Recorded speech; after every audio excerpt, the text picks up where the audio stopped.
Good morning, everyone. Morning. Thank you for coming.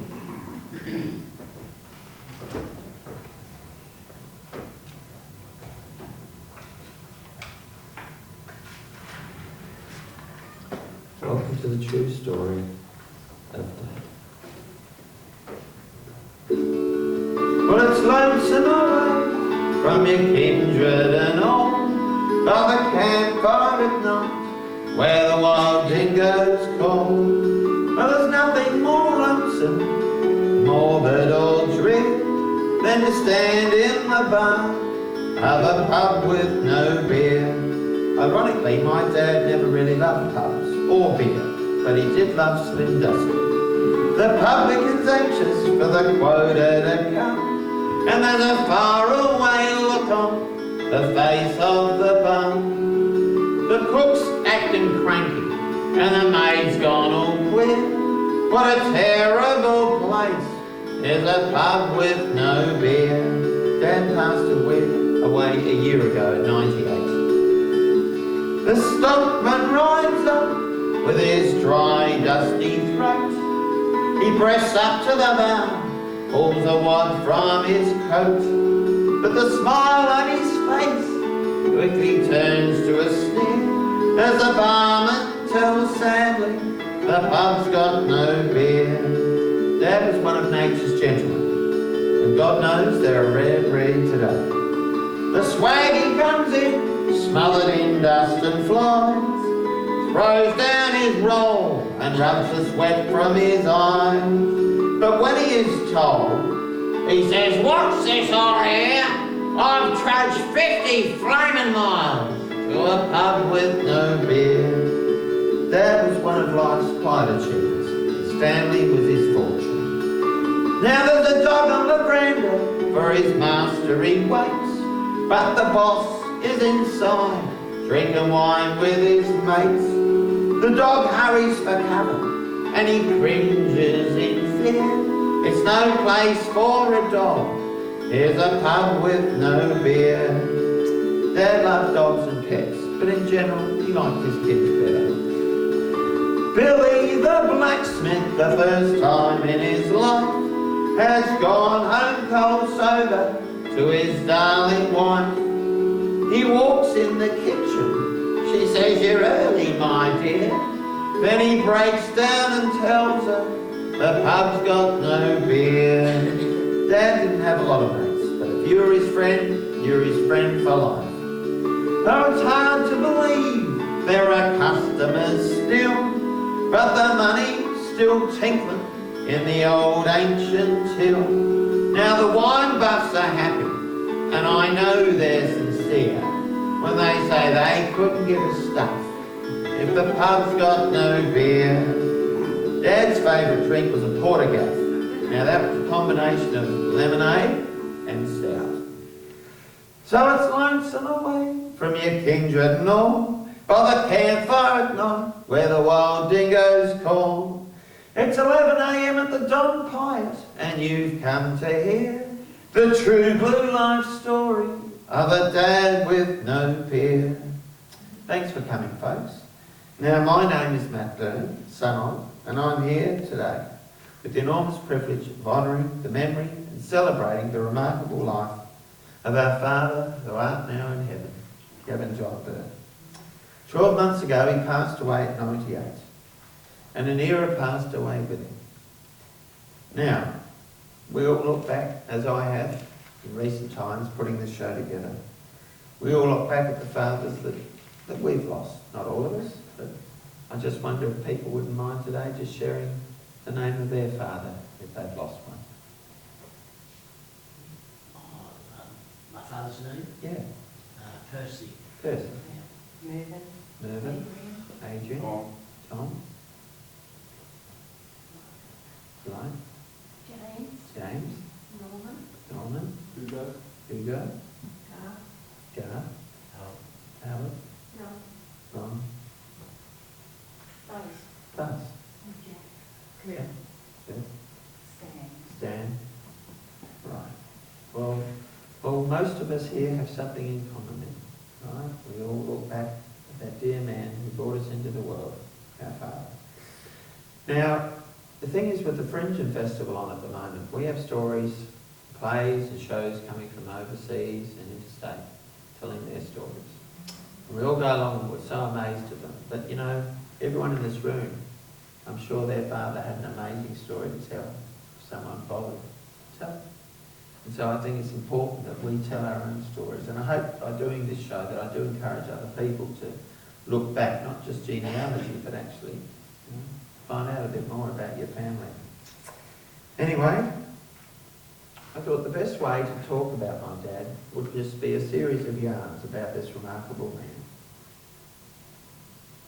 Beneath the Southern Cross, and my own horse, I'm king of my domain. Amongst the cattle and sheep and the golden wheat, that's my home on the sunburned plain. The sunburned plain. Well, in this case it was Sutherland's, up in the mid-north. Anyone know where Yadunda is? Up that way?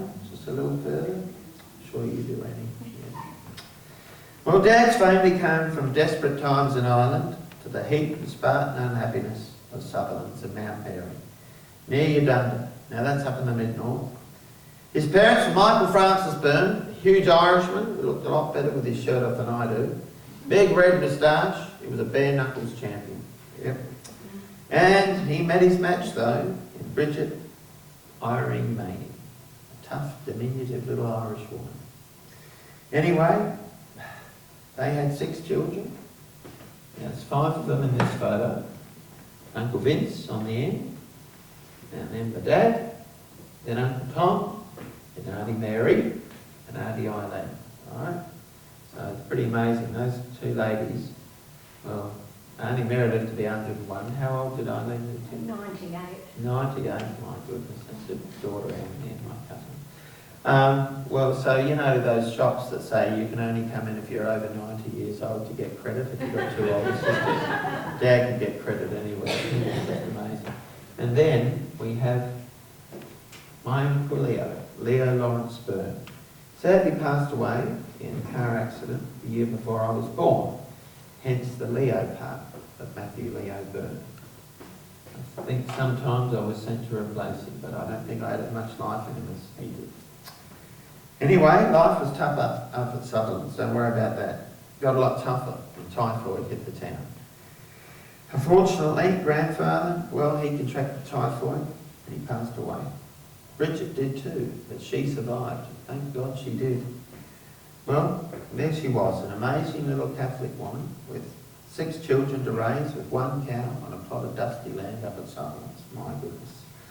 They went on to become nuns, teachers, soldiers, sailors, house painters and musicians. It was a different era. Dad often talked about what it was like growing up in a small country town. Hey, Dad! Where are you, Dad? McCackey's Mansion. Big night's entertainment up at Old Barney's. Yes, Barney had the town wireless. Yes, I know. Imagine that, having the town flat screen these days. Right? Anyway, they'd listen to shows like McCackey's Mansion with Roy Reed, the Barmaid and the Butcher. Could you spray that again, Harry? And of course, Roy Reed, Mo McCackey's got his little statue there in Hindley Street. If you ever wander down there late at night, I'm sure most of you do, yeah. Pick a corner, yeah. Anyway, he listened to that, and he loved quiz shows, Jack Davy and Bob Dine. Radio was theatre of the mind. Dad had a great imagination. He loved playing sport too, especially cricket. Well, it's a country town. Sport was everything. He was a handy leggy who could spin a decent yarn. Now these tough but wonderful times shaped Dad's life and personality. He knew the value of hard work, especially when he had to go and live with Auntie Alice. Oh my goodness, she was a tough Irish woman. He had to get up 6 in the morning, milk 6 cows and walk 3 miles to school. Like that Monty Python sketch. Dad was living the dream. One last night at Sutherland's. About 25 years ago, I decided to take Dad back up to Sutherland's, just to stay one night. Anyway, he got a bit misty-eyed talking about the town that he grew up in. And we went to the pub for a counter meal. And Dad had 2 portergaffs. Never seen him have that before. It's practically a bit tipsy, so we talked right away and had a good chat with the publican about the town. I mean, it was isolated up there, but I imagine it was a wonderful thing to grow up in such a small, tight-knit community where you knew everybody. Kevin John Byrne was many things. Here are just a few. Now I'm going to take a little march off here and get a prop.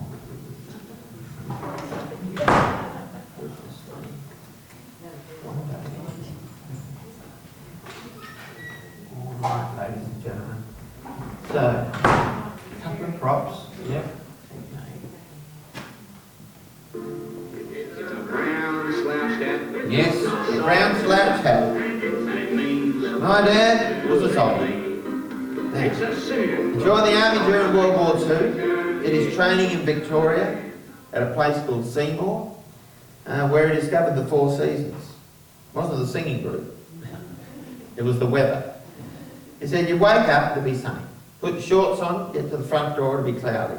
By the time you got to the mess hall, it was pouring rain, and on the way back, it could be snowing. Welcome to bloody Melbourne. Dad ended up eventually at Woodside, where he looked after the camp like he looked after our house at 39 13th Street, Galway. Thankfully, the war ended, and Dad never had to go overseas, but he was ready to defend his country.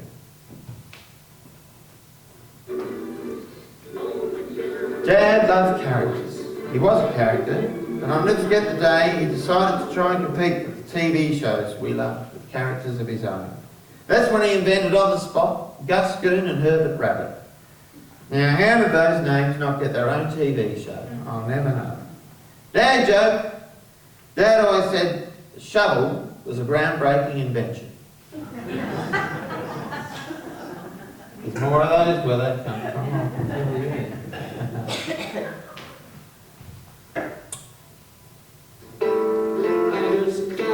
Dad, when he came out of the army, was a boarder.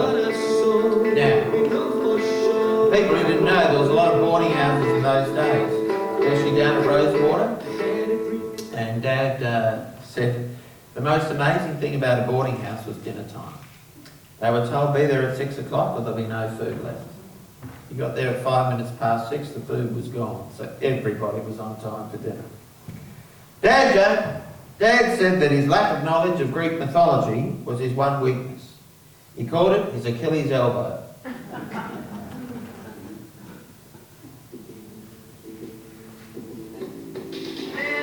Yep, Dad could make do with living. I'll never forget he decided we needed a double bunk bed.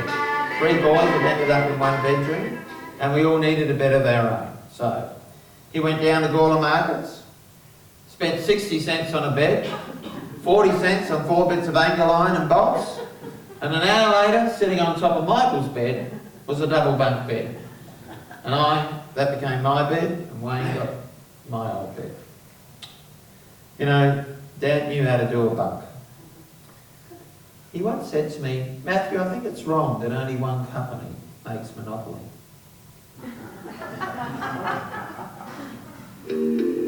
Dad was a trucker. He was a truck driver for the NWS. Anyone remember what that is? Engineering and water supplies. He'd drive the men out to different camps across the mid-north where pipelines are being installed. This required a special skill. If you can imagine in the pouring rain, driving on a wet, muddy country road, 20 blokes in the truck in the back, and the truck skidding and sliding all over the road. It was up to Dad to get him there safely. A clever man, my father, he said, always drive where the water is. That means there's something solid underneath it. Good on you, Dad. Dad joke. Matthew, what? What do you call a man with a rubber toe? What? Roberto.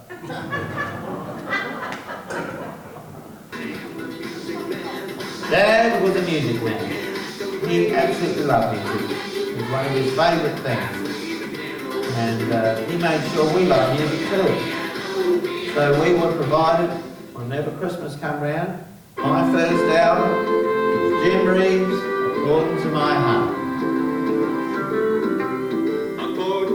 Yeah, and he also loved comedy songs, not surprisingly. Anyone remember Chad Morgan, the Sheik of Scrubby Creek? Still going around.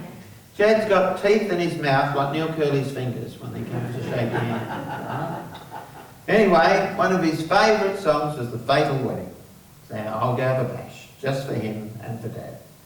The groom stood there waiting for his bride, the best man shivering by his side, and in the smell of stale sheep dip and a flask of brandy on his hip. He knew it will last that last long mile as his dear worked slowly down the aisle. This was the day he was waiting for, when he'd get in for his cut and more of her old man's station and his gold. Soon as wedding bells are tolled, fortune sure had smiled his way. This was indeed his lucky day. But the bride, she died at the altar. The bridegroom died next day. The parson dropped dead in the churchyard as he was about to pray. The hearse capsized at the crossroad. It couldn't make the turn. And the people stood and cheered like mad as they watched the old church burn.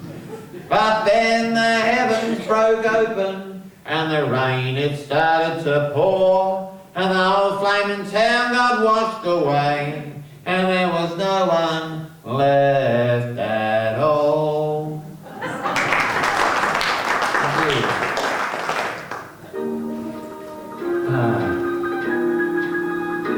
Big Crosby fans?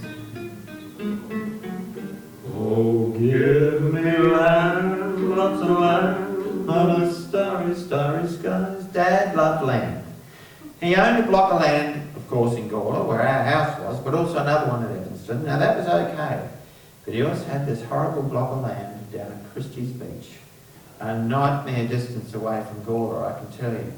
And every summer we had to go down and clean this bloody block of land up. Oh my God.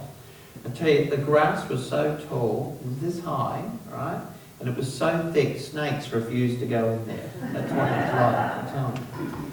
There, Joe! A bloke told the doctor he was a bell, Matthew. Really? Yeah. He said, take these pills. If they don't work, give me a ring. Now, Dad was a dancer. That's how he met Gwyneth Mary Butterfield at the dances around Adelaide. Now, I don't know how many people here remember the Wonderland Ballroom, and we had the floating palais, right, down in the Torrens there, and not the metal monstrosity they had recently, but a decent dance hall. And then there were dance halls all around Adelaide. And there was one, you know, the wine centre, well, opposite that, the observatory, that had a stage at either end, and it was packed 4 nights a week with people dancing. A band would start one end, play for 40 minutes. When they finished, the next band would take over, and it went back and forth like that. They were magnificent nights. Anyway, the girls, well, they all had a dance card, and that's how Dad managed to meet them. All right? Well, that's what he told us initially. Later on, he revealed he met Mum in a revolving door. That's when they first started going round together. Sorry. Dad finally summoned the courage to drive across the streaky bay, to ask for Mum's hand and the rest of her in marriage. Well, Harris Butterfield was a man who could spot quality, so he approved the match. And they were married for more than 60 years. Yep, had 5 children. First Colleen, 2 years later Michael, 3 years later me, 7 years later my brother Wayne, and Dad said it ain't going to wane no more. And 7 years after that, it Allisoned. Yep, my mum was 43 when she had Allison. 19 years between the 2 girls. Good Catholic family. Make them laugh. You know, we didn't know what a dad joke was. They were Kevin Byrne jokes to us. Typical of Dad's jokes was something like this. Matthew, yes, Dad. How many ears did Davy Crockett have? How many? 3. 3? A left ear, a right ear, and 1 wild front ear. Matthew, what do you call somebody with no body and no nose? What, Dad? Nobody knows. I know, yes, it's that bad. Sunday nights. Every Sunday night in the early 70s, our family would gather at 39 13th Street, spend time together, watch Countdown, eat tea, it was always sweets, and review the week, and remind ourselves how lucky we were to be a family that loved each other's company and got together once a week to show it. It was a happy home where Dad could build his chook sheds, take me to chop stunts, play backyard cricket, and teach me how to stab pass a football. Now, people don't even know what a drop kick is at the moment, but anyway, unless they know me. But anyway, there's a stab pass. A stab pass would go 25 yards, that high above the ground all the way, hit straight in the guts. Dad could do that. And he taught me how to do it too. We drove past the cemetery a few years after that. Dad said, "That's a very popular place, Matthew." "Really, Dad?" "Yeah, people are dying to get in there." Pretty sure I wasn't. Yes, Dad was a quiet achiever. Never built a bridge, but he did help build a reservoir. And he built a fiberglass canoe in one of the back sheds, which nearly poisoned me. Bloody smell of fiberglass. After the war, Dad scored a job with the waterworks through Mum's Uncle Jack. He worked on many major projects and pipelines. Dad helped cart the dirt out that created South Parra Reservoir and oversaw a team of migrants as they painted the towers. Now, Dad was a painter. He painted a lot of the signs, red and white signs. They're out there for many years in the Barossa around Williamstown. So, yeah, they were about bushfires and road safety. My dad did it. He also painted a house full sign, which went up with pride at the Shedley Theatre at Elizabeth, where I directed my first musical, Guys and Dolls, the Northern Light Theatre Company back in 1987. We also painted houses together. Taught me how to mix paint, hold a brush, paint the roof, and not myself. Dad was always happy to spend time with his kids, help them learn things, and find a future. "Dad, Joe, Matthew, spring's here." "Really, Dad?" "Yep, got so excited I wet my plants." With Duncan, oh, I'd rather be with Duncan. We drink in moderation, and we never get rolling drunk. We drink at the town and country, where the atmosphere is great. I'll have to have a beer with Duncan, 'cause Duncan's me mate. Now, Dan was a great friend. He didn't have a million mates, but he worked on the quality, not quantity principle. And he loved his mates, like Ron Rowe, better known as Norwood forever. Yep, Ron was a wonderful man, true Aussie battler. Always wore his red leg beanie wherever he went. He was a union organiser and tough as nails, and a lovely man. The world needs more like him. "Dad, Joe, Matthew, what do you call a dog that can do magic?" "What, Dad?" "A Labracadabrador." Now comes the good part. Cheer, cheer the black and the white, follow the magpies day and by night. Lift that loyal banner high, shake down the thunder from the sky. Whether the odds be great or be small, we'll come out and win overall. While our players keep on fighting onwards to victory. Dad was a Port man. Now people will say to me, "You only barrack for Port because they win all the time." I said, "No, I actually barrack for them for one reason, because my dad."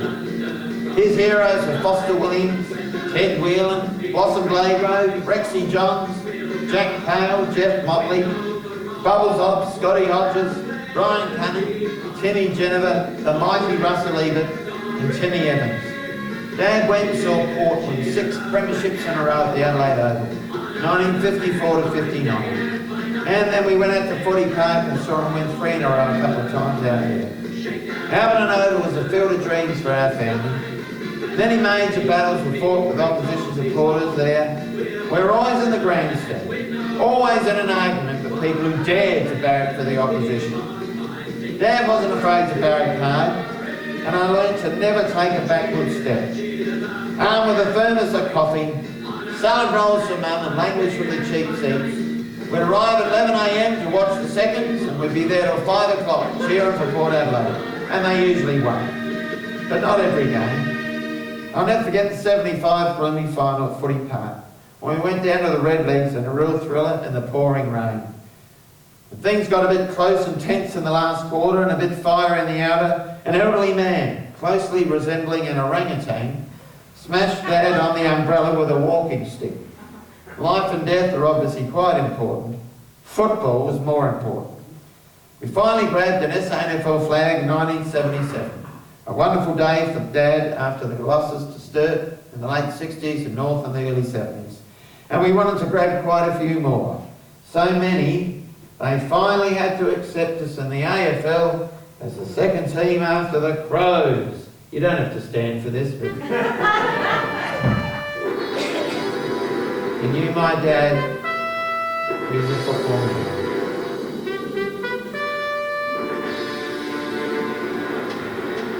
We got the power to win, the power to rule. Come on, order and lead aggression. We are the power from port. It's more than a sport, it's the true Port Adelaide tradition. We'll never stop, stop, stop till we're top, top, top. There's history here in the making. We got the power to win. We'll never give in till the flag is ours for the taking. Power! In 2004, finally after a few years of heartbreak, we made it to the MCG on the big day. Dad couldn't make it to the MCG, but we managed to triumph over the Brisbane Lions to win the 2004 AFL flag. I was on the mobile to Dad straight after the game. He was a very happy man. One great footnote is he went down to the club for celebratory lunch not long after. Well, bugger me, Dad. Sitting on a table protected by no one with the ribbon still on it was the 2004 Premiership Cup. So, never missing a chance, we got photos. Boy, did we get photos. So, Mum and Dad with the Premiership trophies. Even if you hate sports stuff, you know, it was just a magic moment. They brought me up loving that club, and there we were, celebrating national success. Unbelievable. Anyway, football clubs are wonderful places. When Dad turned 90, the wonderful Tim Jennifer, proud Premiership captain of the Maggies and coach, was there to congratulate him. Dad is immortalised on a tile out the front with the members standard out of him. Something that will make him part of that hallowed ground forever. He once said to me, Matthew, there's only two types of people. Who's that, Dad? Those who barrack for port and those who wish they did.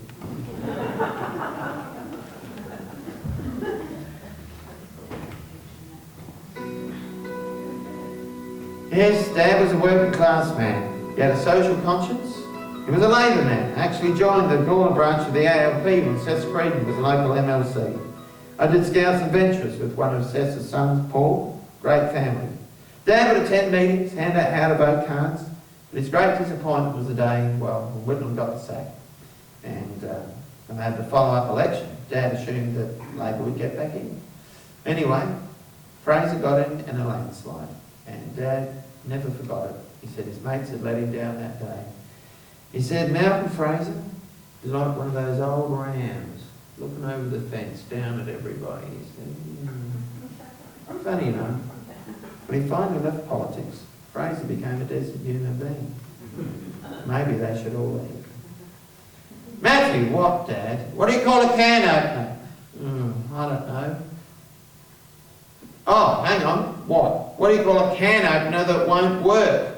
All right. What? A can't opener.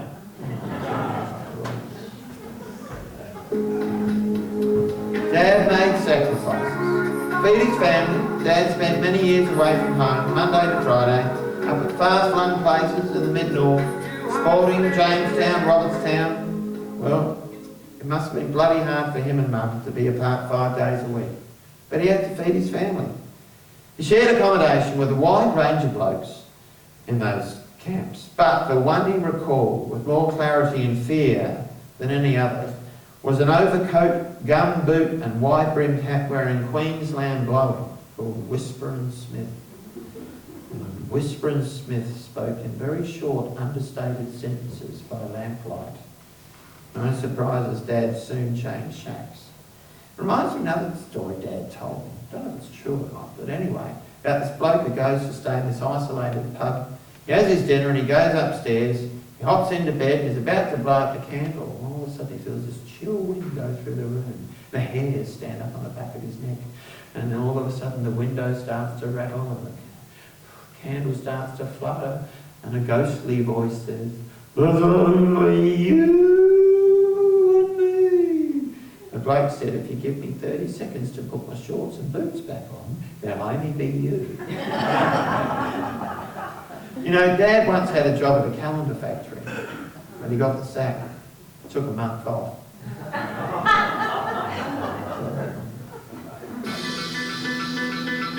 Friday night, Dad would get home and we'd have fish and chips. Well, we couldn't have meat, we were a good Catholic family.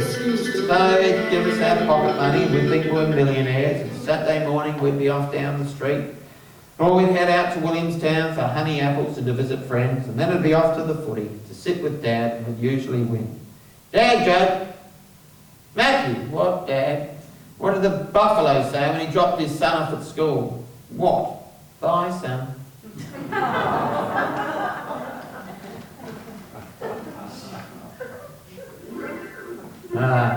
Saturday nights. After footy, it would be tea. We never had dinner at a Rello's place, where Mum would be visiting. To watch the replay, followed by Top Cat, Robert Taylor as detectives, 12 o'clock high and Shotgun Slade if we stayed later. But the most precious time with me, for me, was when we'd get home. Everyone would head off to bed. Dad and I would go into the lounge room, in front of the open fire. He'd bring in a saucepan with milk, boil it up and make coffee. And I'd get the fork out, crumpets and lashings of butter and honey. We'd watch the ABC in black and white. Yeah, that's the only colour we'd watch. And we'd hope Collingwood would win. Yeah. Once a magpie, always a magpie. Dad loved his moustache. He used to hate facial hair, he said. Then it grew on him. Yep, Sunday began with church. St Peter and Paul's in Galway. Then a roast lunch from the wood stove, even on the hottest day. Thanks, Mum. Then we'd watch the Sunday footy show, hosted by Elton Crouch, followed by World Championship Wrestling, starring Haystacks Calhoun, Skull Murphy, Brute Bernard and Tex McKenzie. You could step over the top rope. Then we'd go for a drive and visit relatives. That was our routine, every Sunday afternoon. Then Sunday would finish, we'd have tea and Dad would have to pack up and get ready to go back to the camps. And when he left, every time I'd go to the front gate and bawl my eyes out. It didn't make any difference. He had to go.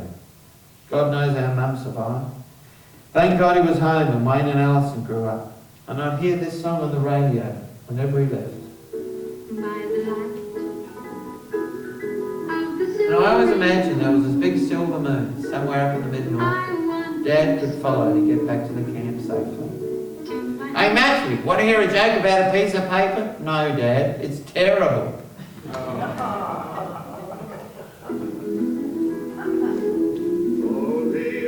Yes, the cool, clear water. Dad stuck with the waterworks for many years. Finally, he finished his truck driving and he went down for several years with a bunch of blokes in Gawler to do smoke testing. Now that means they'd go around, check out all the sewage pipes and drop these smoke capsules down there. If the smoke got through, that meant the shit was getting through and everything was fine.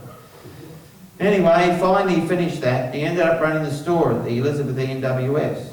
Well, one day he forgot his knife to peel his apple.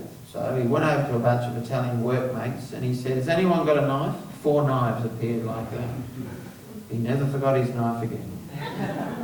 "Matthew." "What, Dad?" "What sits at the bottom of the ocean and shivers?" "I don't know." "A nervous wreck."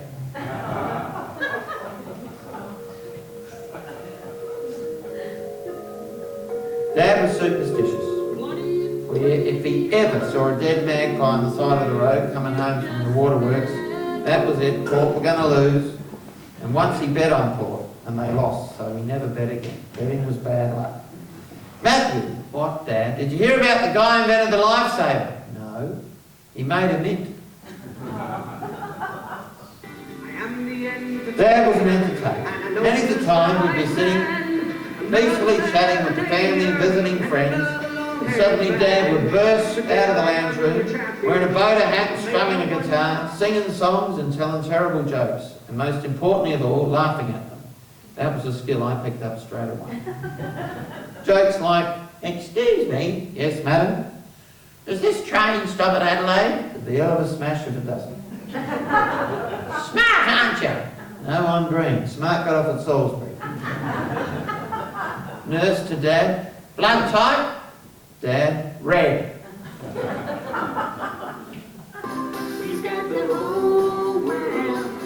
Dad was a generous man, but some of his giving left a little bit to be desired. He was a practical man and may have gone too far when he once gave Mum an axe for Mother's Day. I can't print what she gave him. "Hey Matthew." "Yes, Dad." "Our wedding was beautiful." "Really?" "Even the cake was in tears."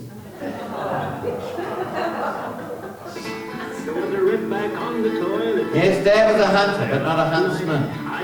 One night, Mum pointed out as they were about to turn the light out in the bedroom, that there was a big huntsman on the ceiling. Now, Dad took a good look and decided it was more on Mum's side than his. So I said, "Don't worry, Gren, it'll be gone soon." Anyway, when he got up later that night, in the wee hours to answer the call of nature, he noticed that the spider now appeared to be more on his side than hers. Out came the broom and out went the spider. "Matthew." "Yes, Dad." "Did you hear about the restaurant on the moon?" "No." "Great food, no atmosphere." Now, Dad was deaf. Sorry, but his hearing was the first thing to go. So if he had the radio or the TV on, it was always up to 10. He tried at least 6 hearing aids, hated all of them. Mum used to go clean mad, but when she was away, he would invite his cousin Creeter over to watch Chillywood. I always imagine him asking another notch, Creeter, and turning it up to 11. Dad joke, "Hey, my cousin used to have 2 dogs, Rolex and Timex." "Why, Dad?" "They were watchdogs." Too sexy for my love. Too sexy. Yes, for Fred my said. Love's going. I had to force Mum and Dad to get the phone on, because I got sick of ringing next door to tell them I couldn't be home that night. Sometimes I would drive home and leave a note under the front mat saying I couldn't come home tonight, then go back again. Oh dear, but this opened up a whole new world for Dad, who didn't get out much. Well, Dad read the paper cover to cover, but he wasn't great on conspiracy theories until his great mate Fred would ring him up. Well, Fred had all kinds of stories, how flat the earth was, you name it. Fred knew all about it. And Dad would proudly announce to Mum the latest thing, and she'd always look at him and go, "Fred said." Dad joke, after dinner, Mum asked if I'd clear the table, Matthew. "Really?" "Yeah, it'll take a running start, but I reckon I can make it."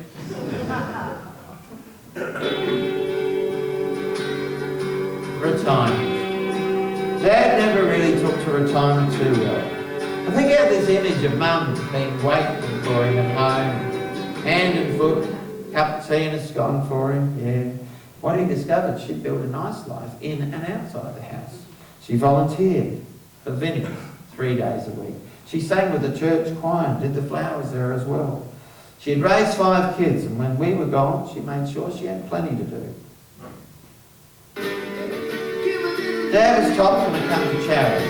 But one time he got caught short at the church. He had no coins to pop in the collection plate, so he slipped in a bottle top. He sort of made a decent rattle and made a bit of a statement.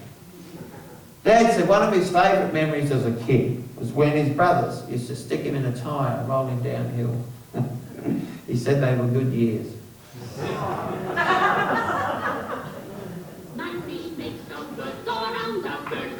Yes, Dad could make $1 last. Dad was never a well-off man, but he always had 5 quid or $10 in his wallet.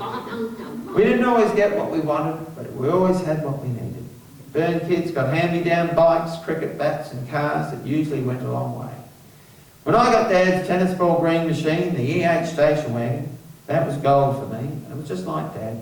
Australian, family-friendly, long-lasting and really blew a gasket. Now, one of Dad's Better stories he once told me was about this pickpocket who was sent to the court. Anyway, after his court case had been heard, the magistrate looked at him and said, "I fine you 7 and 6. Well, the bailiff looked at the magistrate and said, "He's only got 5 bob on him." The magistrate, without blinking, said, "Put him back in the crowd for 5 minutes."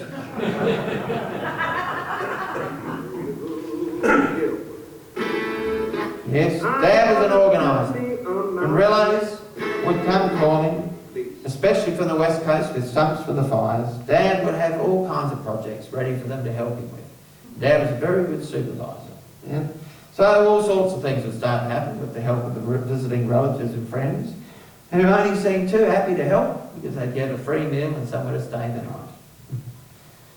Dad joke, "Matthew, what, Dad? What do you do if you're addicted to seaweed?" "What? Sea kelp."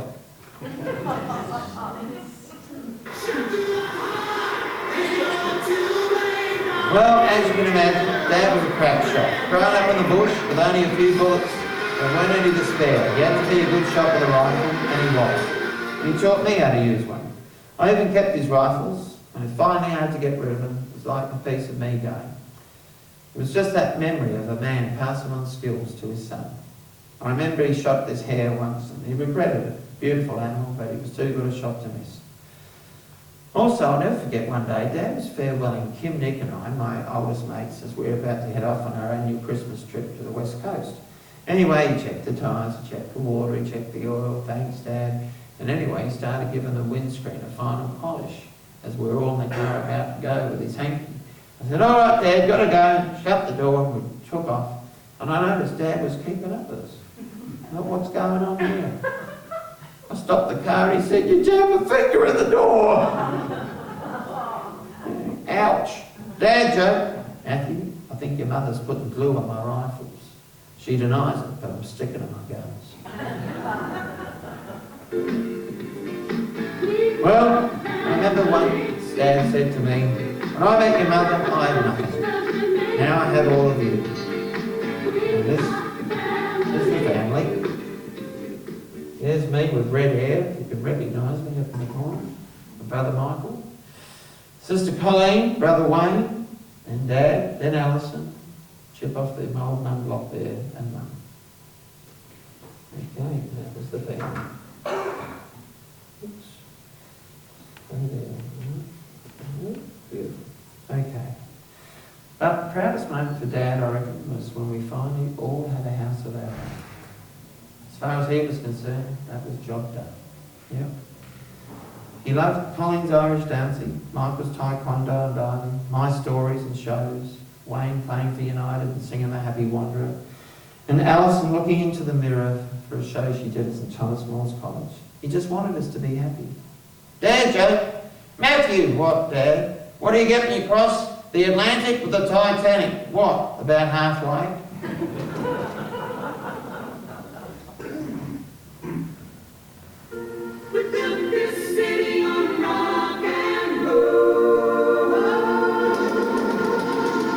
Well, we did. Dad was a builder. In fact, he loved us nearly as much as he loved building chook sheds.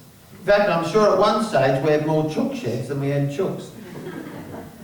No piece of wire, sheet of galvo or railway sleeper went unused in his quest to house the feathered, who had to lay for their supper, or Mum and the aforementioned axe would make sure we had fresh chicken for tea. Dad loved building things. One day, he was out building stuff again, hammering away out the back, and Alison walked into Mum with a worried look on her face. Mum said, "What's wrong, Alison?" She said, "I think we're running out of sky, Mum." Dad stayed up all night, to figure out what happened to the sun. Then he told me, it dawned on him. Yes, I know. All right, okay, now comes the star of the show. All right. My dad absolutely loved fruit trees. It was a crime up at Sutherland's if an apricot dropped on the ground, I tell you. Anyway, he made sure we had plum trees, nectarine trees, orange trees, lemon trees and almond trees, and we also had possums! Oh yes, Dad loved his... Oh, we loved your Dad. You go, no, you little bugger. Yeah, they loved his pear tree more than anything. Somehow the possums knew exactly when the pears were about to ripen. They'd take one bite out and drop it on the ground. One bite was enough. They weren't quite right. Well, stuff you.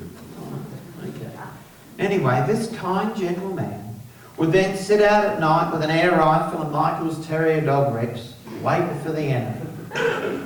Oh, that Rex was a killer. Dad built lookouts and tree houses with mattresses to get closer to his prey.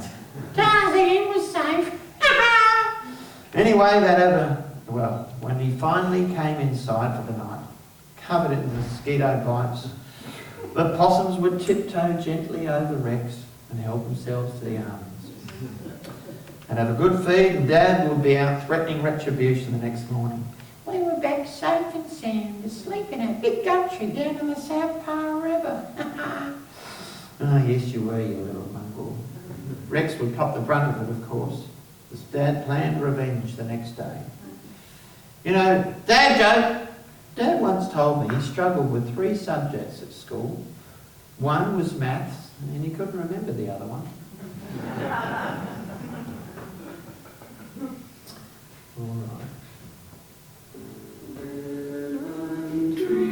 Ah, yes. The lemon trees. Mum used to make these giant bats of bloody lemon trees. Dad would love it. You know, he was always getting stuck into it. Yep. Ah, yes. Right. My dad, well, when it came to driving, my dad was the limit. He was always well below the limit. Dad was a defensive driver. Now, if you haven't met Dad, maybe this will bring back memories. Driving, yeah? Remember this guy? Remember that hat? That was my dad, slowing up the traffic. Yeah, that was him.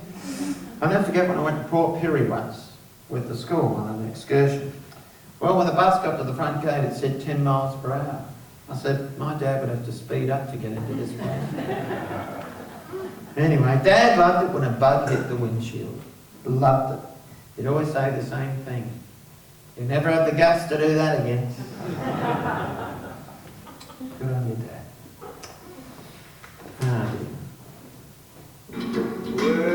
All right, Saturday night's going to be off to the driving. Dad had a tactic, and we went to the Elizabeth driving. When Elizabeth had a driving, that's when it was just Colin, Michael and myself.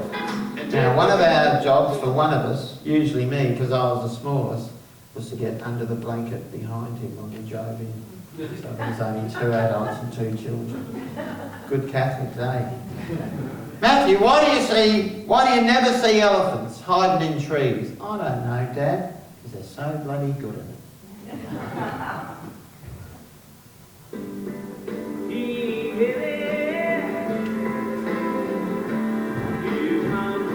We all loved our aunties and uncles and cousins on Mum and Dad's side. There was, Mum was the eldest of 11, Dad was the second youngest of 6. And we had 60 first cousins between the Burns and the Butterfields. Spent a lot of time with Tom and Norma though, because Tom was Dad's favourite brother. And their kids, Brenton, Nolene, Mark, Tracy, David and Colin, at Morgan at first and then later on at Freeling. Dad was especially close. Once again, there he is in the photo. Dad, second from the left there. Dad and Uncle Tom. He was especially close to Tom. Everyone in Freeling mistook Dad for Tom. And in Gawler, when Uncle Tom walked down the street, they'd all say, "G'day, Kevin." I mean, we thought they looked nothing alike. And I always wondered what would happen. When Dad got to the pearly gates last year, I bet St. Peter thought, how did Tom get out?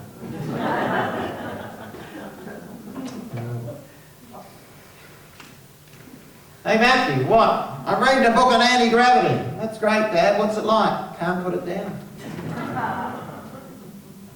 Now, Dad was a secret agent. Oh, yes.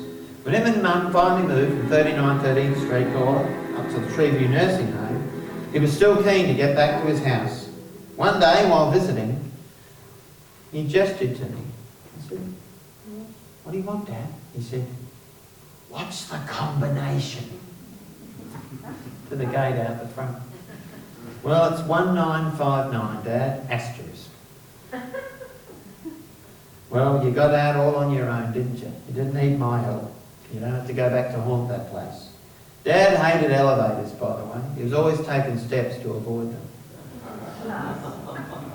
Gave him a lift, apparently. Sorry, just blossoming under his tutelage. It's hard when you move out of the family house. Well, you never know whether it's going to be demolished or who's going to move in. Well, when we left, the family moved in with 4 kids. One was called Matthew and they barracked for Port, so that's not a bad replacement. Matthew, dogs can't run MRI machines. Why not? But cats can.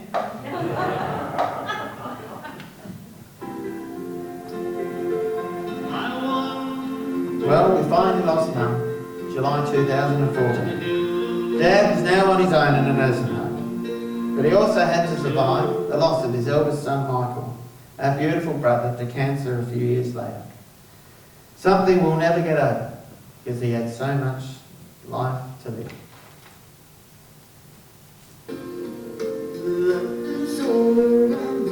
Death can be a relief sometimes. One of the greatest privileges in life, especially when you haven't had kids of your own, is to look after your parents. I'll never forget the day of Auntie Mary's funeral. Well, you haven't heard this story, Anne, have you? I managed to get Mum and Dad into the car with their walking frames and wheelchairs. We're about 5 minutes out of Gawler, heading up to Kapunda. Mum turns to me and says, Matthew, what? Your father had terrible diarrhoea this morning. I'm lucky he had the runs on the board, not in the car. I tell you, well, we finally made it up to Kapunda. Dad didn't really realise what it was for until he got inside and he saw the card with Mary's name on it. I hated seeing him sad. Well, hey Matthew, what Dad? Why is 6 scared of 7? I don't know. Because 7, 8, 9 and 10.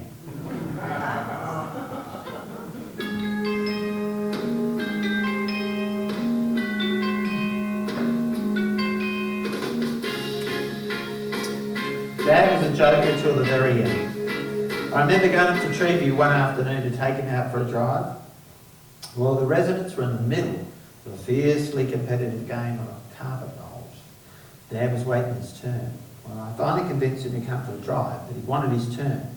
Well, there was no ball for him to roll, so he just thought, that's no problem. He got his walking frame.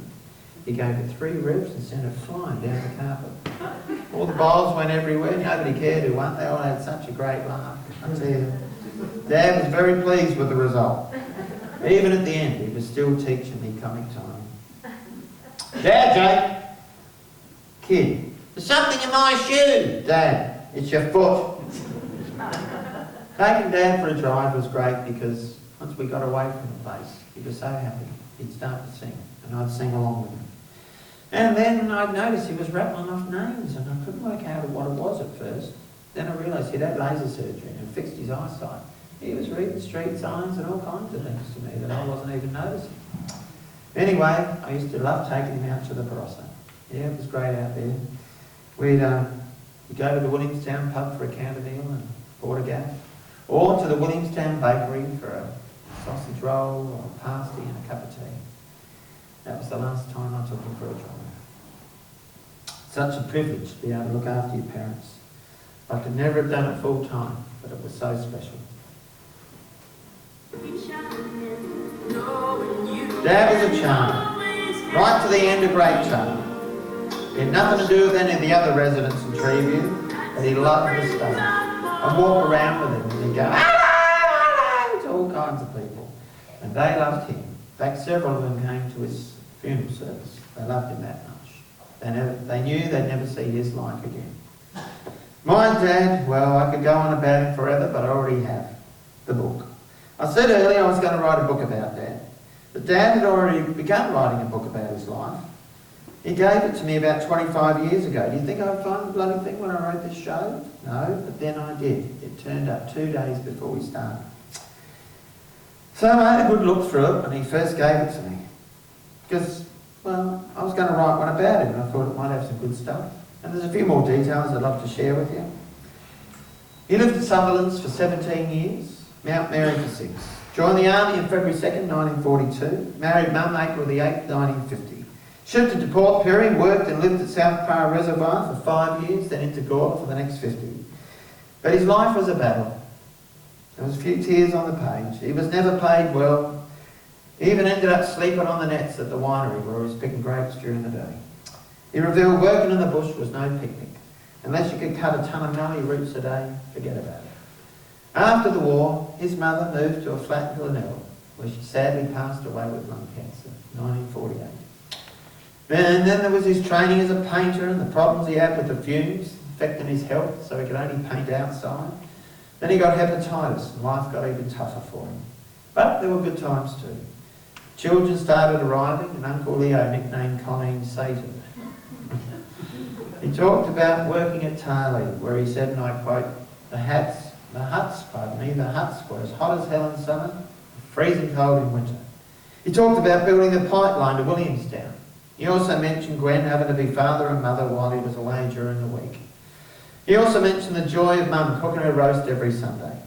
Dad talked about the roughest camp he ever worked at up at Spalding, where drinking and fighting seemed just as important or more important than working.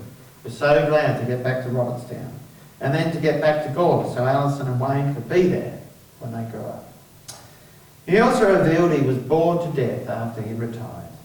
He said the caravans that Michael and I had in the backyard were full and had departed.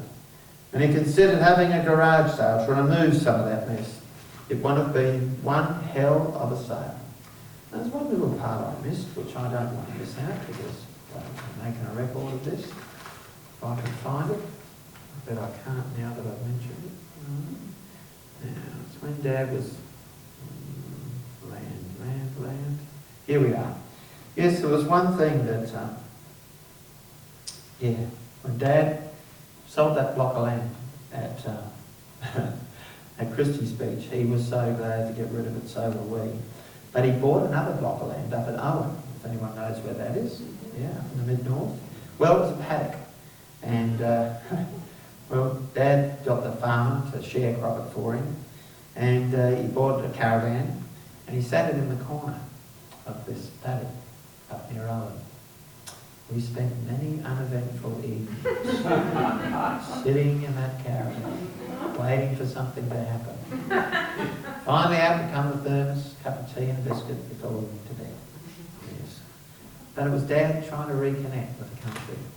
And he also, as you can tell, he loved bloody caravans. He loved it. Anyway, moving back to where we were. So, yes, he was bored to death, which was a shame. And if he had sold off Michael and my caravans, it would have been one hell of a garage sale, I can bloody tell you.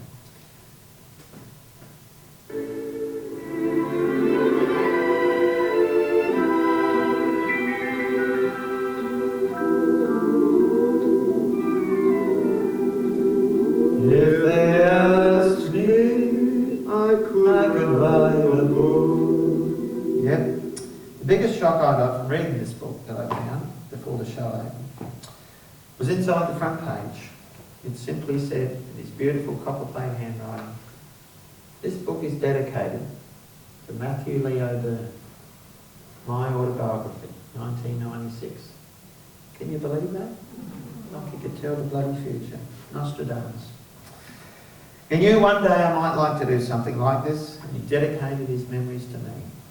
There's no bigger honour I'll ever receive in my life than that. Makes me so glad I decided to do this and tell his story. Dad was a gentle, loving man who loved his family. There was no fanfare about him. He wasn't a hero. He was an anxious man at times. Someone once said to me, "Your father's a great bloke, Matthew, but he's a warrior." Yeah, he was always worrying about us.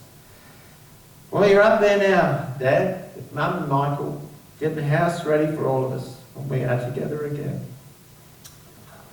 It'll have blinds out the front, a wood stove, the Shamrock Lodge sign next to the front door, a Chrysler TV, an open fire, pile of stumps, a port flag out the back, terrier dog guarding the almond tree, a wood yard full of stumps and possums, A station wagon that fits 7 and a welcome sign for anyone needing a cup of tea that's gone in a friendly ear.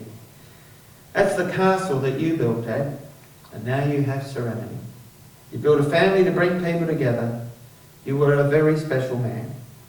God bless you, Dad. Out for 98 in true Steve War fashion. We'll be praying to a higher power this year and hoping for some divine intervention.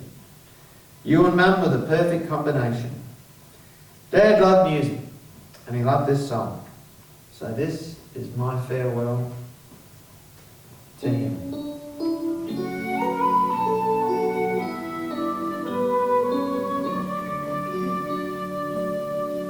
Oh, Danny boy, the pipes are calling from glen to glen and down the mountainside. The summer's gone and all the flowers dying. It's you, must go and I must bide.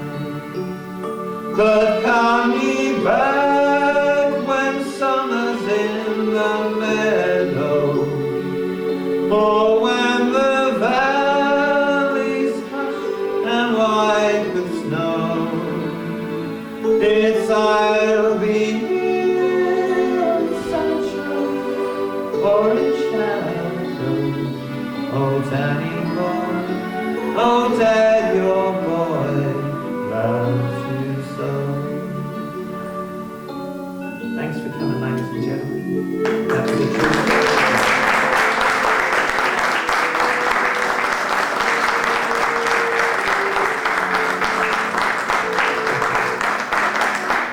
As I said, it's a great privilege to be able to tell the story of your family, and I encourage everybody to have it. And next year, well, we'll be doing another big Fringe show, and I'll also be doing the true story of Mum, about her story. Don't miss that. So anyway, as I said, that's the end of our Fringe season for the True Story of Dad. 4 wonderful weeks, and I'd like to thank Maggie and Jim and Joe and everybody who's helped out Dave on video today. Dr. Watson and Paul. Thank you, Paul, for your help too. So we're 2 more shows of Matt Burns Vegans, having a go at the way we all eat food, not just food. So please grab a flyer on the way out. If you've not got anything on tonight or tomorrow, please come along. Later this year, I'll be doing Priscilla, Queen of the Desert, at the Arts Theatre and the Shedley Theatre, and then the Holden Street Theatres, I'll be doing The Odd Couple in October, November. So please come along. Thanks for coming, guys. It means a hell of a lot that you're here today. You've made it very special for me. Thank you.